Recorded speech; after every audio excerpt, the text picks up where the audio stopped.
والشكر علينا ما دام لله دام. Bismillahirrahmanirrahim. Shadaqallahul azim.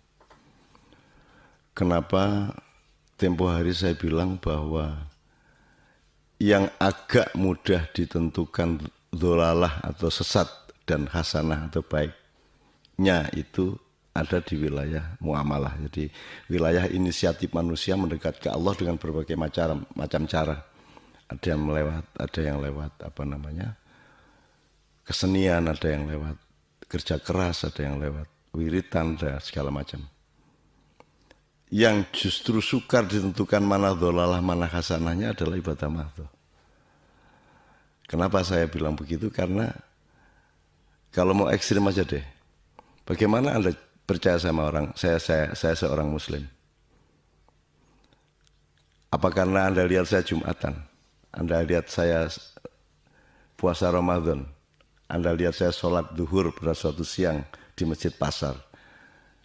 Atau karena kelakuan saya baik, atau saya mungkin sebenarnya kurang jujur? Bagaimana Anda tahu bahwa saya benar-benar muslim? Bagaimana kalau kelakuan baik dan sopan santun saya itu di baliknya ada pamrih untuk ngakali Anda? Jadi Anda tidak bisa tuduh saya muslim. Kalau Anda menjumpai saya sholat dan kelihatannya sujudnya lama, bahkan wiritannya sangat lama, apa Anda bisa mendengar bunyi wiritan saya? Apa Anda bisa mengetahui apa niat saya sebenarnya kepada Allah? Apa saya sholat itu benar-benar untuk Allah atau untuk pencitraan saya? Jadi di dalam ibadah mahdhah itu sangat sukar ditentukan. Kita itu sesat atau tidak. Tidak bisa kita bilang bahwa orang yang Jumatan pasti tidak sesat. Apalagi kalau sekedar status sosial. Tidak bisa disebut bahwa kalau seseorang disebut ulama atau kiai atau ustadz atau gus itu pasti orang yang tidak sesat. Karena sifat-sifat sesat dan tidak sesatnya sangat lembut dan sangat kualitatif dan sangat tersembunyi. Jadi di balik gebyar Islam di mana-mana, apa suara azan, apa suara khutbah, apa orang sholat beramai-ramai di alun-alun, sebenarnya potensial untuk terdapat kesesatan-kesesatan yang tersembunyi. Karena kesesatannya mungkin bisa terdapat pada niat yang tidak tepat kepada Allah. Gitu. Berdoa saja ada akhlaknya, kan gitu. Jadi kalau Anda dituduh kafir, itu lebih baik daripada Anda dituduh muslim. Sebab kalau dituduh kafir itu tanggung jawabnya terletak pada yang menuduh, karena dia sudah jelas menuduh negatif, sementara kita belum tentu negatif. Tapi kalau kita dituduh muslim, tuduhannya positif, sementara saya sebenarnya negatif, kan begitu.